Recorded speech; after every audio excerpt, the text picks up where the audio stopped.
Hello and welcome everybody. We're back for a live stream recap. We've got our last challenge, cheese and crackers.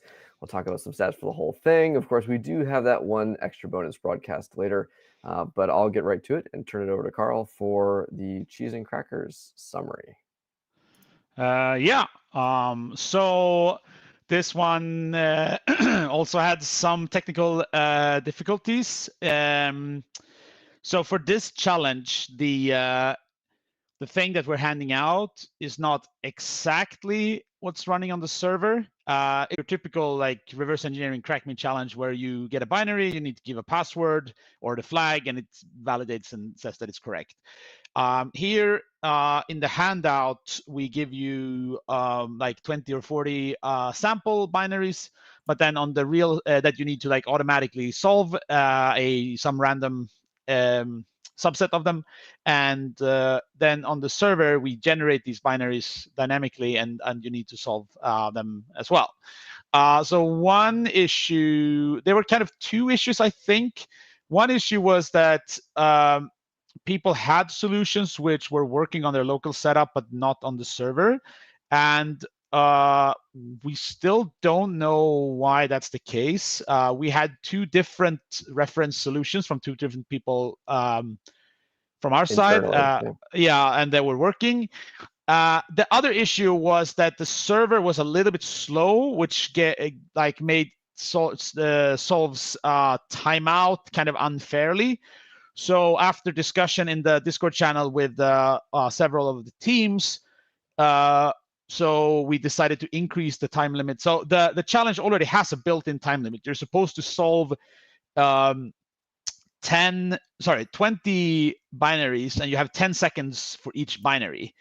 So there was already like a time limit there. So it wouldn't. We only changed the total time limit of the whole thing. So there was a discussion whether like people would like rule out certain solutions based on assumptions on the time limit, but this should not be the case since there was already this lower time limit per binary, and that one we did not change. It's just that by default the challenges were running with a 1 minute time limit, and if you do 20 rounds, 10 seconds each, that adds up to more than 1 minute. So we increased the time limit for the total run and reran all of the submissions.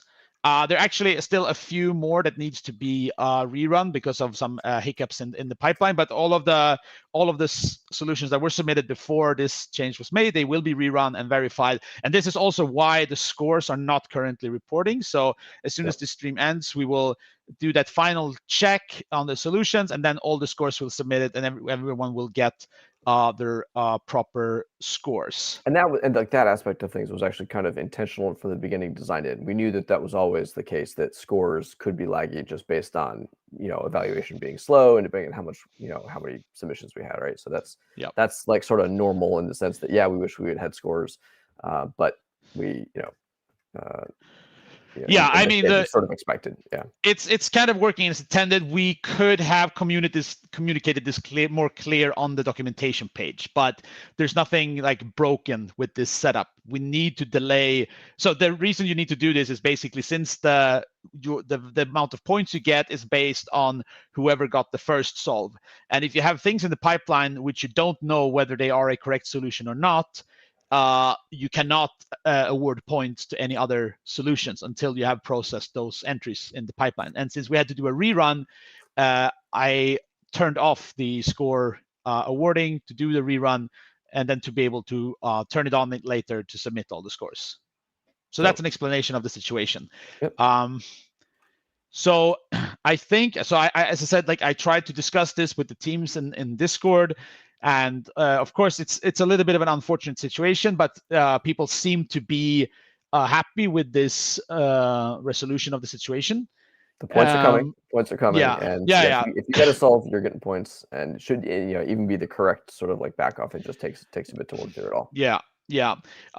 Now, of course, it is unfortunate when every time you have a CTF where you have like a solution that you have working locally and it's not working on the server. That's always annoying. So yeah, that's unfortunate, and we hope we could avoid that in the future. With that said, let's talk a little bit about the challenge. So we have cheese and crackers. This was a, as I said, a server. I can show you the server code quickly. I'm gonna increase the font size a little bit.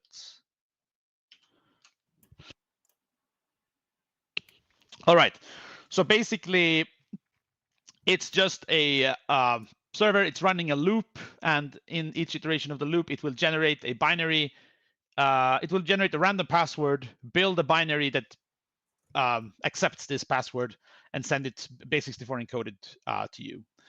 And in the distributed version, this would just pick a binary from a pre-compiled directory. In the actual server, it's doing this dynamically.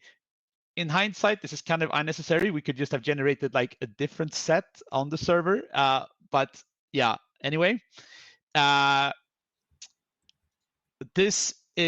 kind of like a small kind of toy packer that I built using Zig, this kind of like modern C replacement language. Yeah, but I can't help but hearing "move Zig" in my head, like every time I hear somebody mention Zig. So it's like one of the, it's not new really, but it's like one of the hip languages. It's a newer language. And we can look a little bit at what the code looks like. So the one cool feature you have in SIG is this compile time evaluation of code. So this is what the packer is based on. So the packer will, first you have the actual, not this, the password validator, which is just, the very simple loop, checking one character at a time and, bailing early if it's wrong. The cool thing is that this whole expression, this loop, is a compile time expression, and this will like unroll this whole loop and generate like copies of these three lines basically. So you get a tiny crack me binary that will check one character at a time. Then the second use of the compile time thing is that we can run cryptographic algorithms at compile time as well. So basically, the build tool, the build system for this will compile this like freestanding module. So basically, this becomes like shellcode, or like a piece of like position-independent code that could be injected anywhere. It will then provide this as kind of like a string constant to the main program, which will it uses this call module function, which will sort of like your run shellcode wrapper, essentially take like an object and. Yes, but what it's doing, so the cool thing with this call module, it takes a string, it encrypts the string, and then decrypts the string, and then maps that as executable in the memory and jumps to it. But the encryption part happens at compile time, and the decryption part happens at runtime. Yeah. Yeah. So that way you have kind of like a packer. So this was like something I was playing around with, while exploring this compile time feature in SIG. That became this challenge. So with that said, we can look a little bit at the solutions. So first of all, let's quickly look at one of the binaries in Binary Ninja. And I like that theme you got there, by the way. What theme is that? I actually don't know. There's one called Synthwave. Yeah. Then it's probably the synthwave. I have like a synthwave theme in my VS Code, and then it's very on brand for LiveCTF. Yeah. So we're going to look at the binary. And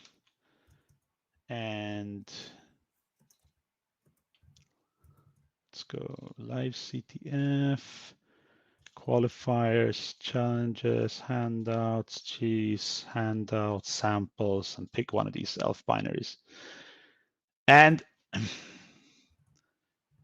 yeah, it looks pretty horrible. Like this is pretty nasty code, I would say. It's like stripped and it's unclear what's going on, so on. But if you look at this for a while, you can find a call. It's probably even easier to just look at the disassembly.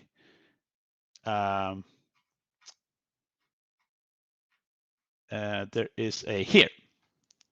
Let's see if we can go back to like high level. No.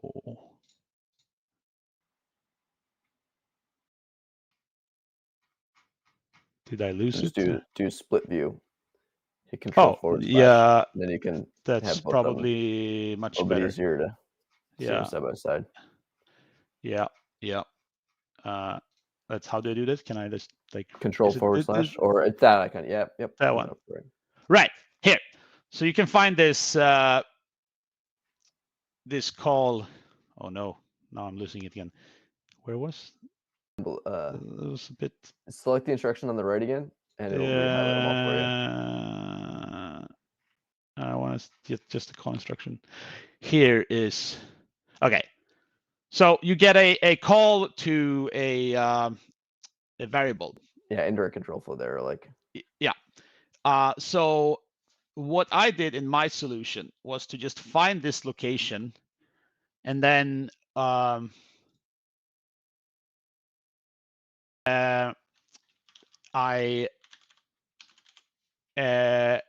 used debugger to, let's see if I have my reference solution here, solution. Yeah, I would basically find this location, use GDB, set a breakpoint, dump out that what that register is pointing to, and then disassemble that, and then just like parse some compare instructions to find the various constants that it's comparing against. So that's basically what my solution did. So yeah, because once you got to the right piece of code, you could just like it was obvious where it was comparing the unencrypted value comparisons were essentially happening right there, right? Like because yeah, like did a full decrypt and then run. It was like a partial state or no. So like you get the full decrypted code, and the decrypted code is like super simple. It's literally just like compare and jump instructions in a sequence, and then like a return false, true or false somewhere.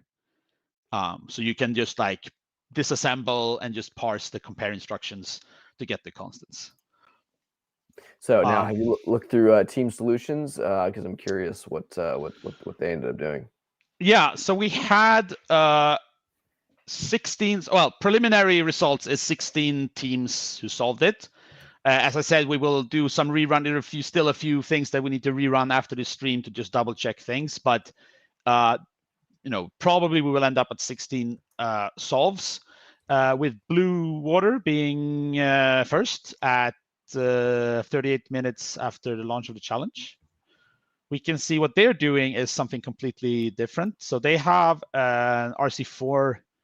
Oh yeah, the encryption algorithm I used was RC4. So they have RC4 here. So it looks like they're going for a more of a static analysis route here, where they're taking the binary, they're finding some, they're using some marker sequences to find some positions to get the RC4 key, and then use RC4 to decrypt the code and then they do, I guess they're just like extracting the constants from the bytes from the machine. Like they don't even bother to use Just use the hard-coded disassembly. offsets. Like, why bother? Like, if it's that similar of a pattern, it's just, Yeah, they just take the like opcodes from the compare instructions or like the argument. operands. Yeah. Yeah, exactly. So that's I really like this. I'm usually more of a static analysis person myself than a dynamic analysis, so definitely you know, a solution after my taste. Let's look at the Parliament of Ducks. They also seem to have RC4 included here. It looks like they're doing kind of a similar thing. I guess there's a marker bytes, then extracting some things from the binary. They generate the key stream. They decrypt stuff that they find in the binary. And then they actually do disassemble it, and here they look for the compare instructions, and yeah, pull it out that way. so kind of a basically the same solution as Blue Water. Yeah, and this was, in some ways, similar to the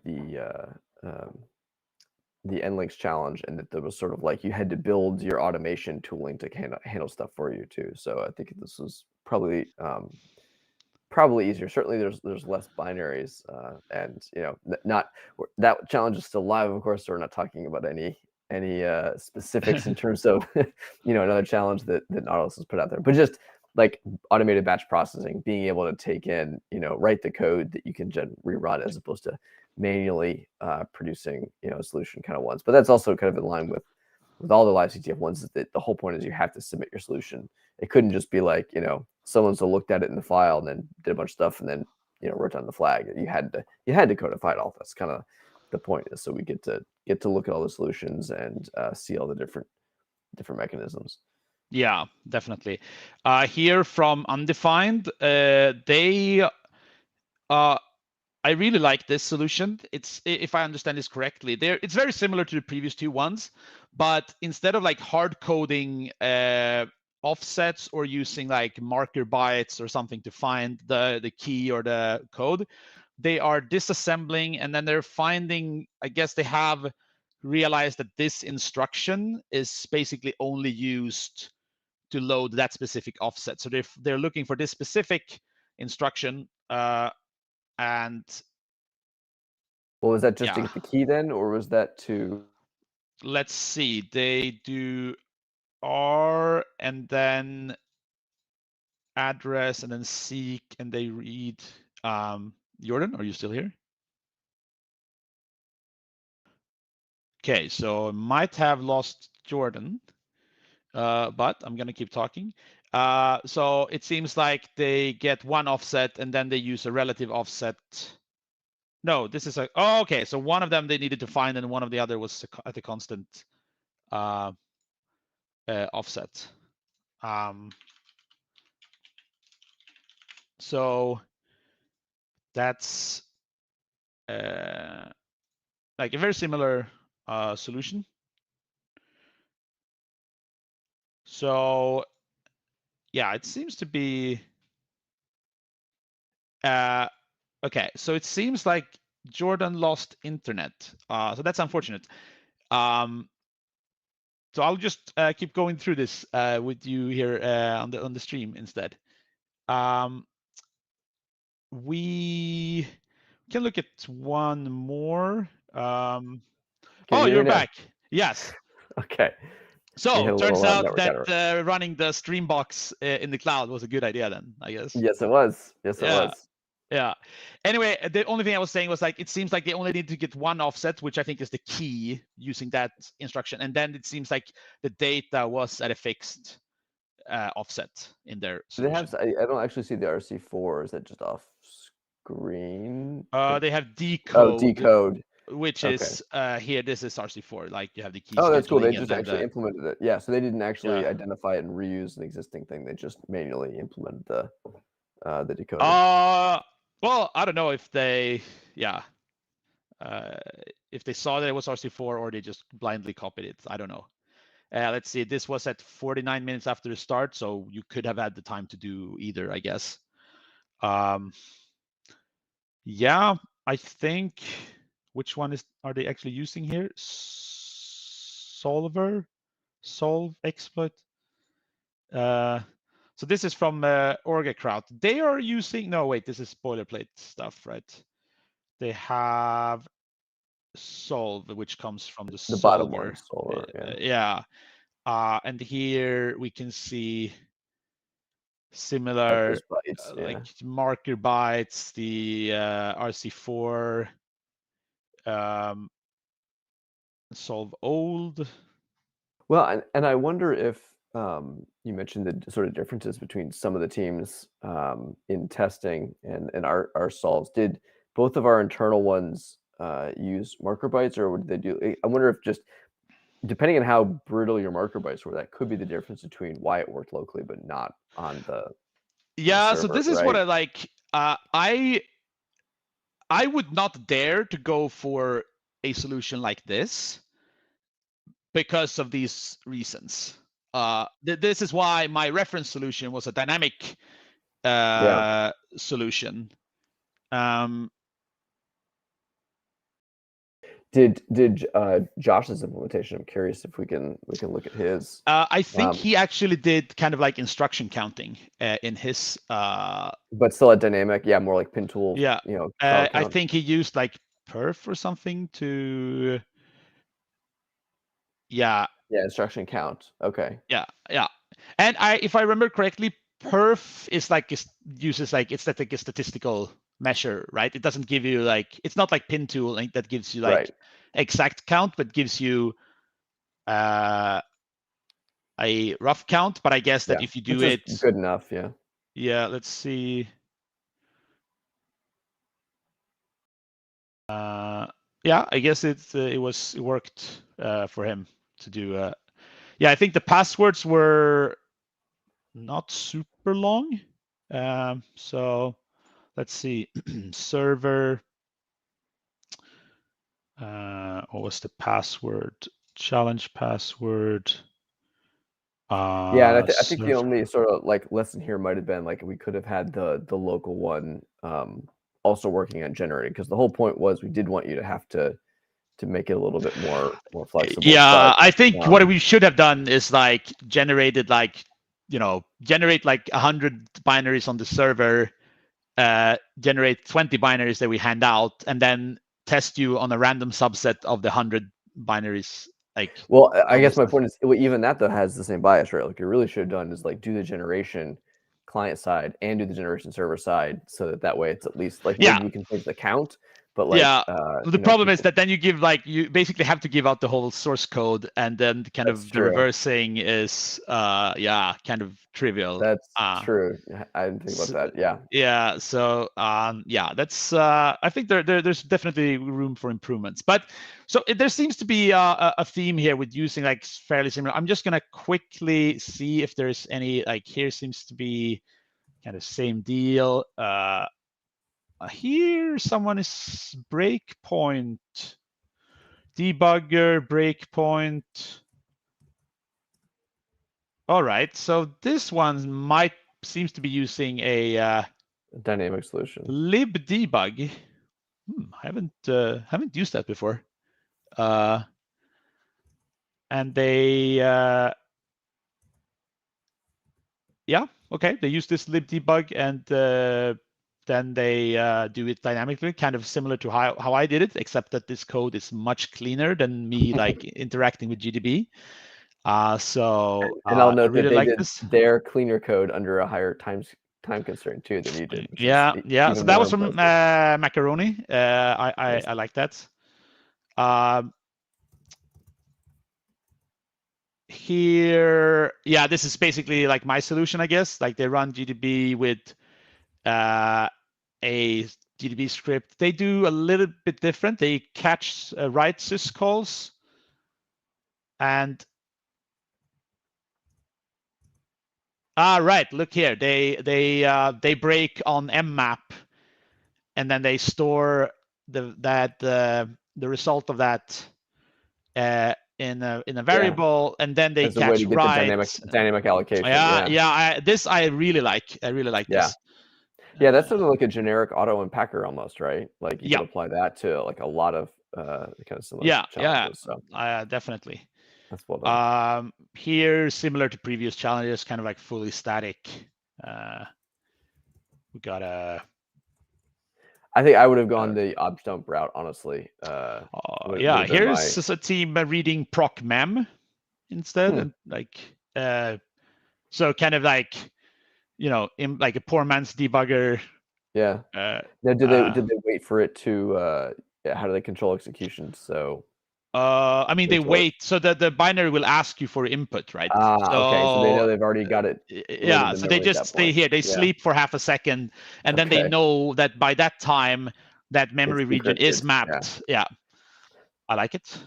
But I mean, I think we don't need to go through all of them, but you can clearly see that there is a few different approaches. There are kind of the static and the dynamic, and within those there are kind of variants of the solution. So I really like that there's like a diversity in the solutions. And this is also I mean, okay, I'm still sad about the fact that people had solutions that were working locally but not on the server, but at least now we see that it was not like just by pure luck that only my reference solution was working. Like there is a variety. And we'll have to check some of those like failed solutions that weren't working to know for certain. Was it because they were byte matching on too specific? Was it because, you know, there was other assumptions that were only true about that small sample that was distributed? Or Yeah, definitely. I mean, we have all the submissions, right? So afterwards, we can do a little bit of checking on that and see what happened. And also, I mean, we are publishing, open sourcing all of this. So, you know, if teams want to check afterwards and you know, tell us where we messed up, then you're very welcome. Also, as another heads up, if teams want anything redacted in their submissions too, let us know. If you look back to your submissions and you find, like we mentioned earlier, that there was one team submitting IDBs that we might pull out for you, we'll probably try to do we'll look through them and double check for anything kind of obvious that I think what we will do is we will like cross-reference the Docker file and like try to anything not used. That's true. We only do use stuff that's actually copied into the Docker. That was like part of the solution. So I think that's the best way to do it, if we can do it that way. So just a quick recap for people too. Going back and we got some stats on all 6 challenges. And again, as a reminder that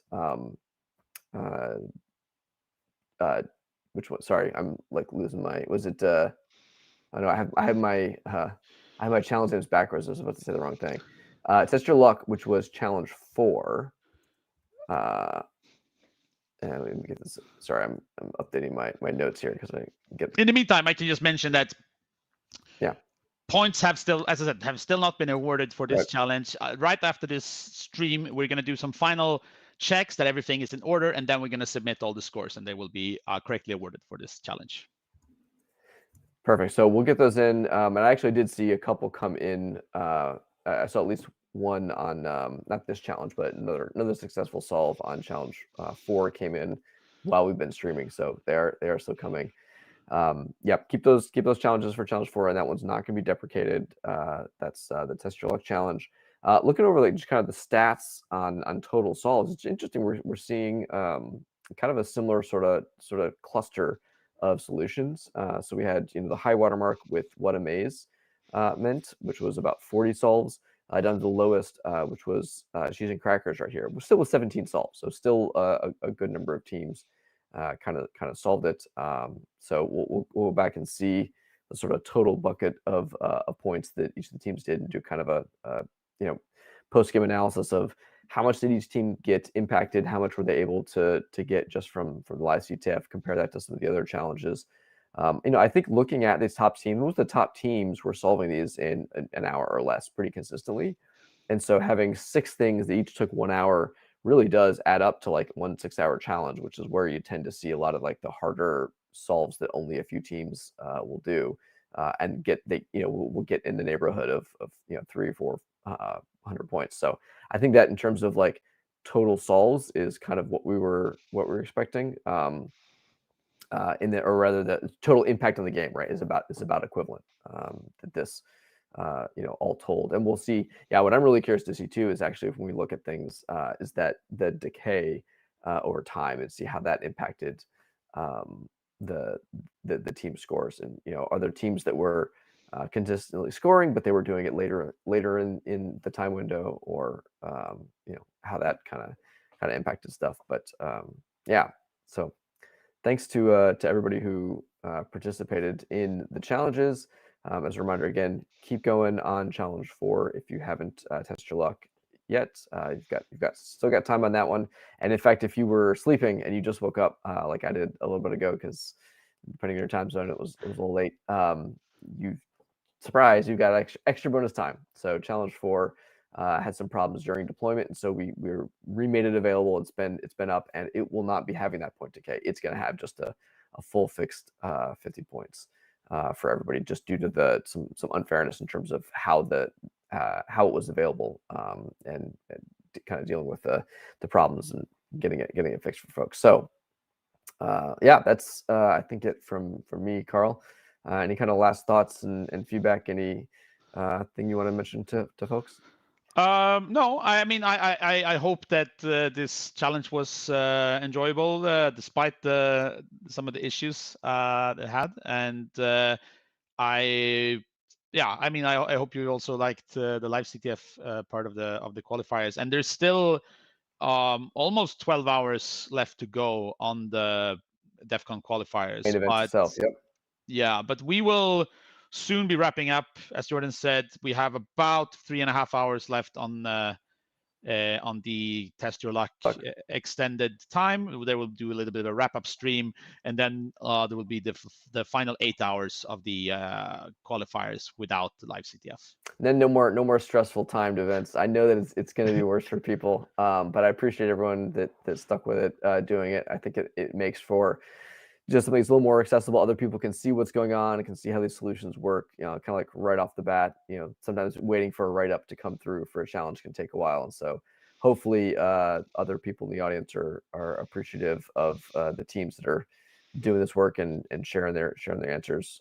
If you do have feedback in terms of the overall structure and suggestions, things that we can do, obviously, what we have some notes internally. There's things that we're going to work on in terms of how we change some of our testing and things for a couple of those problems that had deployment issues. But structurally, do you think that the 24 hours was reasonable? Could we have done it more fairly? Could we have, is the spacing about right, better or worse? There are ways to sort of accommodate the global audience for this event, while still kind of keeping these broadcasts. So love to hear from you. And if you have thoughts and suggestions, if you played especially in the finals last year, about how LiveCTF was run in person. So as a recap, it's different, right? Like in person, it's more of a bracket style. It's head to head, and then it's much harder for problems to throw things off, because it's 2 people sitting right there. You can where everyone's at, and you can start at the same time. You stop when the first one's done, and so it's much harder for things to get bitten by stuff like we did with a couple of these. But that's sort of goes with the game. We know that the challenges are harder when you got a big audience, lots of evaluations, and we have a whole new kind of infrastructure. So yeah, we're looking forward to seeing how folks do, and hopefully seeing everyone in Vegas for some in-person things. And we think what we like generally, like our sort of take is that we like generally how LiveCTF went last year at finals. Look for maybe a little more diversity of challenges, like you saw in this qualifiers. We're trying to not do just exactly the same kind of ponables. We had just straight ponables pretty much last year, and you can see we're trying to kind of balance those a little bit more with what we did this year for qualifiers. And some other things we're hoping to do. We've heard feedback about double elimination, and assuming we can swing the infrastructure and the challenges to do that, we think that's a great idea. So we're keeping all that feedback in mind. But definitely send us more feedback. Good luck to everyone for us, the CTF, and we'll do that one last broadcast with Carl and a few of the other folks, and we'll see y'all in a little bit. Yep. See you later. Right. Bye. Take care.